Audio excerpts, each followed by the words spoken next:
जय हिंद दोस्तों एक बार फिर से आप सभी का स्वागत है हमारी इस ज्ञान की दुनिया में। दोस्तों आज के हमारे इस वीडियो में हम बात करेंगे पाणिनि के बारे में। ऋषि पाणिनि कौन थे इस बारे में। लेकिन उससे पहले अगर अभी तक आपने हमारे चैनल को सब्सक्राइब नहीं किया है तो पहले चैनल को ज़रूर सब्सक्राइब कर लें। दोस्तों पाणिनि 700 ईसा पूर्व संस्कृत भाषा के सबसे बड़े व्याकरण हुए हैं। इनका जन्म तत्कालीन उत्तर पश्चिम भारत के गांधार में हुआ था। इनके व्याकरण का नाम अष्टाध्यायी है, जिसमें 8 अध्याय और लगभग 4 सहस्त्र सूत्र हैं। संस्कृत भाषा को व्याकरण सम्मत रूप देने में पाणिनि का योगदान अतुलनीय माना जाता है। अष्टाध्यायी मात्र व्याकरण ग्रंथ नहीं है, इसमें प्रकारांतर से तत्कालीन भारतीय समाज का पूरा चित्र मिलता है। उस समय के भूगोल, सामाजिक, आर्थिक, शिक्षा और राजनीतिक जीवन, दार्शनिक चिंतन, खान पान, रहन सहन आदि के प्रसंग स्थान स्थान पर अंकित हैं। पाणिनि का जन्म पाणिनि का जन्म शलातूर नामक ग्राम में हुआ था, जहां काबुल नदी सिंधु में मिली है। उस संगम से कुछ मील दूर यह गांव था। उसे अब लाहौर कहते हैं। अपने जन्म स्थान के अनुसार पाणिनि शलातूर्य भी कहे गए हैं और अष्टाध्यायी में स्वयं उन्होंने इस नाम का उल्लेख किया है। चीनी यात्री युआन चुआंग जो 7वीं सदी में भारत आए थे, उत्तर पश्चिम से आते समय सालातूर गांव में गए थे। पाणिनि के गुरु का नाम उपवर्ष, पिता का नाम पाणिन और माता का नाम दाक्षी था। पाणिनि जब बड़े हुए तो उन्होंने व्याकरण शास्त्र का गहरा अध्ययन किया। पाणिनि से पहले शब्द विद्या के अनेक आचार्य हो चुके थे। उनके ग्रंथों को पढ़कर और उनके परस्पर भेदों को देखकर पाणिनि के मन में यह विचार आया कि उन्हें व्याकरण शास्त्र को व्यवस्थित करना चाहिए। पहले जो पाणिनि से पूर्व वैदिक संहिताओं, शाखाओं, ब्राह्मण, आरण्यक, उपनिषद आदि का जो विस्तार हो चुका था, उस वांगम्य से उन्होंने अपने लिए सामग्री ली, जिसका उन्होंने अष्टाध्यायी में उपयोग किया है। दूसरे निरुक्त और व्याकरण की जो सामग्री पहले से थी, उसका उन्होंने संग्रह और सूक्ष्म अध्ययन किया। इसका प्रमाण भी अष्टाध्यायी में है। जैसा शाक्टायन, शाकल्य, भारद्वाज, गार्ग्य, सैनक, आपिशली, गालव और स्फोटरायन आदि आचार्यों के मतों के उल्लेख से ज्ञात होता है, शाक्टायन निश्चित रूप से पाणिनि से पूर्व के व्याकरण थे। जैसा निरुक्ताकार यासक ने लिखा है, शाक्टायन का मत था कि सब संज्ञा शब्द धातुओं से बनते हैं। पाणिनि ने इस मत को स्वीकार किया, किंतु इस विषय में कोई आग्रह नहीं रखा और यह भी कहा कि बहुत से शब्द ऐसे भी हैं जो लोक की बोलचाल में आए हैं और उनसे धातु प्रत्यय की पकड़ नहीं की जा सकती। तीसरी सबसे महत्वपूर्ण बात पाणिनि ने यह कि उन्होंने स्वयं लोक को अपनी आंखों से देखा और घूमकर लोगों के बहुमुखी जीवन का परिचय प्राप्त करके शब्दों को छाना। इस प्रकार से कितने ही सहस्त्र शब्दों को उन्होंने इकट्ठा किया। शब्दों का संकलन करके उन्होंने उनको वर्गीकृत किया और उनकी कई सूचियां बनाई। एक सूची धातु पाठ की थी, जिसे पाणिनि ने अष्टाध्यायी से अलग रखा है। उसमें 1943 धातुएं हैं। धातु पाठ के 2 शब्द की धातुएं हैं, एक जो पाणिनि से पहले साहित्य में प्रयुक्त हो चुकी थी और दूसरी वे जो लोगों की बोलचाल में उन्हें मिली। उनकी दूसरी सूची में वेदों के अनेक आचार्य थे।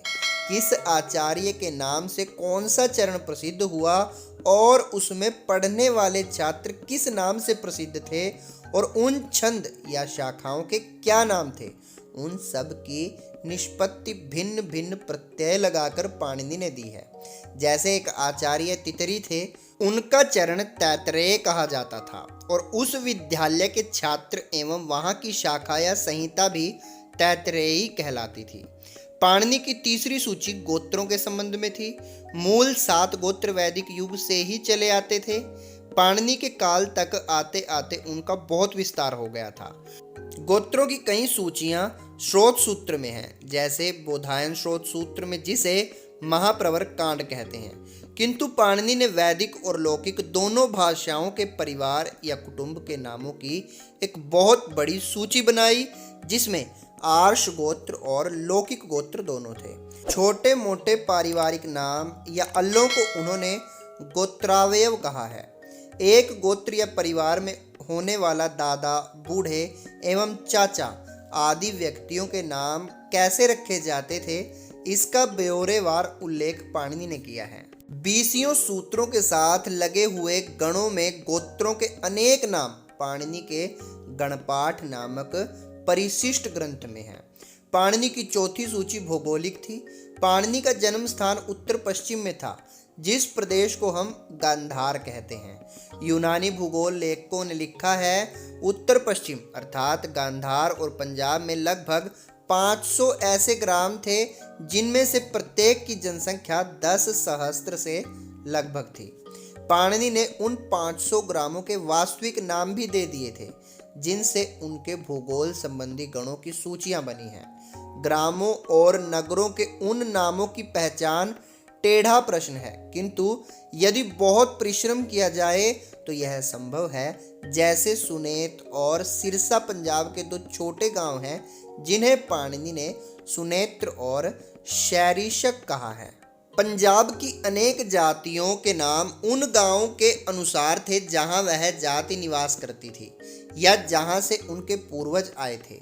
इस प्रकार निवास और अभिजन जो उनका पूर्वजों का स्थान था, इन दोनों से जो उपनाम बनते थे वे पुरुष नाम से जुड़ जाते थे, क्योंकि ऐसे नाम भी भाषा के अंग थे। पाणिनि ने पंजाब के मध्य भाग में खड़े होकर अपनी दृष्टि पूर्व और पश्चिम की ओर दौड़ाई। उन्हें 2 पहाड़ी इलाके दिखाई पड़े। पूर्व की ओर कुल्लू कांगड़ा, जिसे उस समय त्रिगर्त कहते थे। पश्चिम की ओर का पहाड़ी प्रदेश वह था जो गांधार की पूर्वी राजधानी तक्षशिला से पश्चिमी राजधानी पुष्कलावती तक फैला था।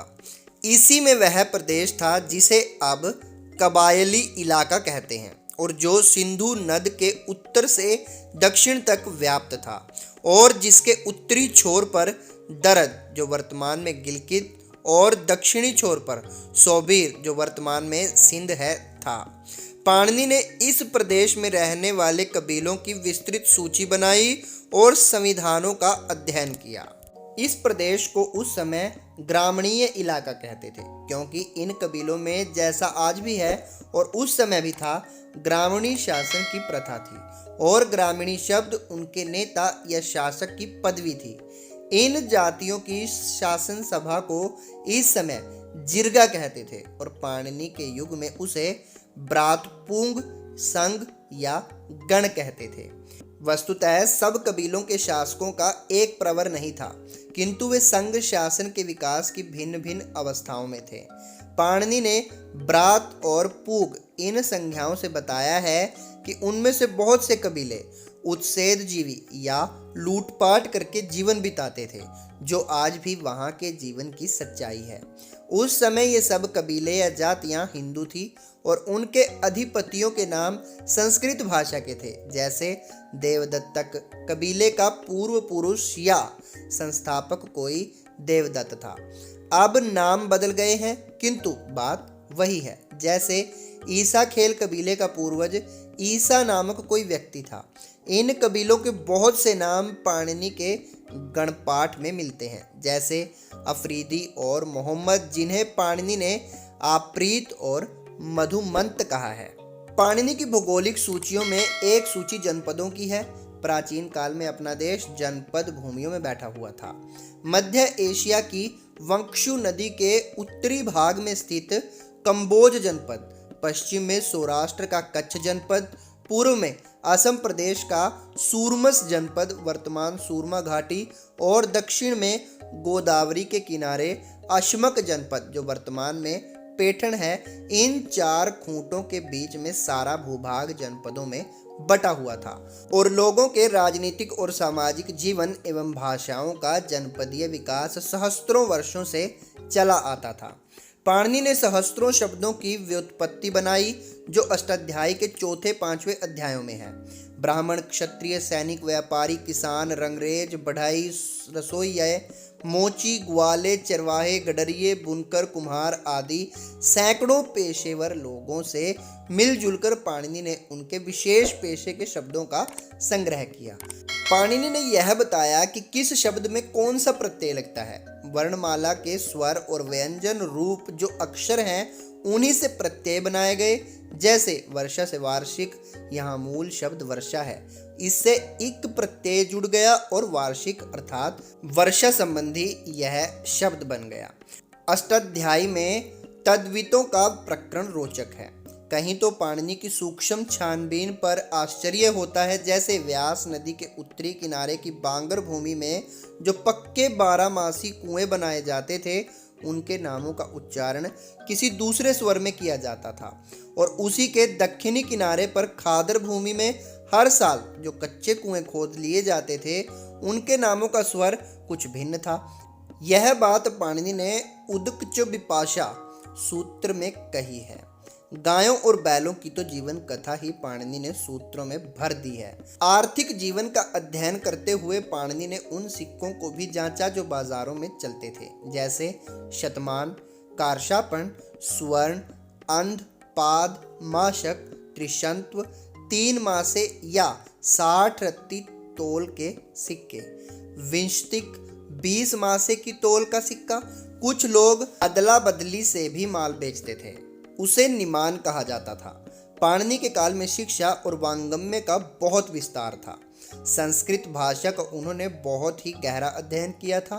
वैदिक और लौकिक दोनों भाषाओं से वे पूर्णतः परिचित थे। उन्हीं की सामग्री से पाणिनि ने अपने व्याकरण की रचना की, पर उसमें प्रधानता लौकिक संस्कृत की ही रखी। बोलचाल की लौकिक संस्कृत को उन्होंने भाषा कहा है। उन्होंने न केवल ग्रंथ रचना की किंतु अध्यापन का कार्य भी किया है। व्याकरण के उदाहरणों में उनके विषय का नाम कोत्स कहा गया है। पाणिनि का शिक्षा विषयक संबंध संभव है तक्षशिला के विश्वविद्यालय से रहा हो। कहा जाता है कि जब वे अपनी सामग्री का संग्रह कर चुके तो उन्होंने कुछ समय तक एकांतवास किया और अष्टाध्याय की रचना की। पाणिनि का समय क्या था, इस विषय में कई मत हैं। कोई उन्हें 7वीं सदी ईसा पूर्व, कोई 5वीं शती या 4थी शती ईसा पूर्व का कहते हैं। पतंजलि ने लिखा है कि पाणिनि की अष्टाध्यायी का संबंध किसी एक वेद से नहीं बल्कि सभी वेदों की परिषदों से था। पाणिनि के ग्रंथों की सर्वसम्मत प्रतिष्ठा का यह भी कारण हुआ है। पाणिनि को किसी मत विशेष में पक्षपात न था। शब्द का अर्थ एक व्यक्ति है या जाति, इस विषय में उन्होंने दोनों पक्षों को माना है। गौ शब्द एक गाय का भी वाचक है और गौ जाति का भी। वाजपेयन और व्याधि नामक 2 आचार्यों में भिन्न भिन्न मतों का आग्रह था, पर पाणिनि ने सरलता से दोनों को स्वीकार कर लिया। पाणिनि से पूर्व एक व्याकरण इंद्र का था। उसमें शब्दों का प्रातिकंठिक या प्रातिपदिक विचार किया गया था। उसी की परंपरा पाणिनि ने पूर्व भारद्वाज आचार्य के व्याकरण में ली गई थी। पाणिनि ने उस पर विचार किया। बहुत सी पारिभाषिक संज्ञाएं उन्होंने उससे ले ली, जैसे सर्वनाम, अवयव आदि, और बहुत सी नई बनाई, जैसे टी, घु, भ आदि। पाणिनि को मांगलिक आचार्य कहा गया है।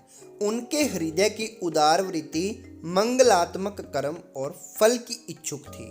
इसकी साक्षी यह है कि उन्होंने अपने शब्दानुशासन का आरंभ वृद्ध शब्द से किया।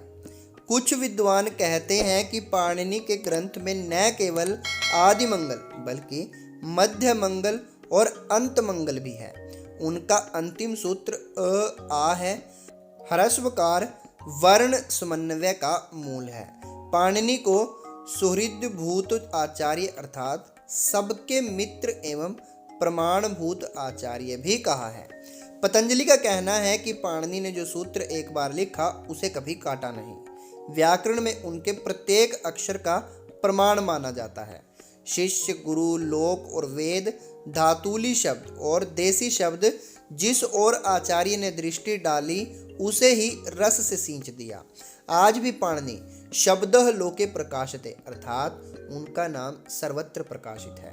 तो दोस्तों, ये था हमारा आज का वीडियो जिसमें हमने आपको बताया पाणिनि के बारे में। अगर आपको वीडियो पसंद आया हो तो वीडियो को लाइक करें और शेयर ज़रूर कर दें। ऐसे ही वीडियो देखने के लिए चैनल को भी ज़रूर सब्सक्राइब कर लें। जल्दी मिलेंगे आपको फिर से एक और नए वीडियो के साथ। तब तक के लिए जय हिंद, जय भारत।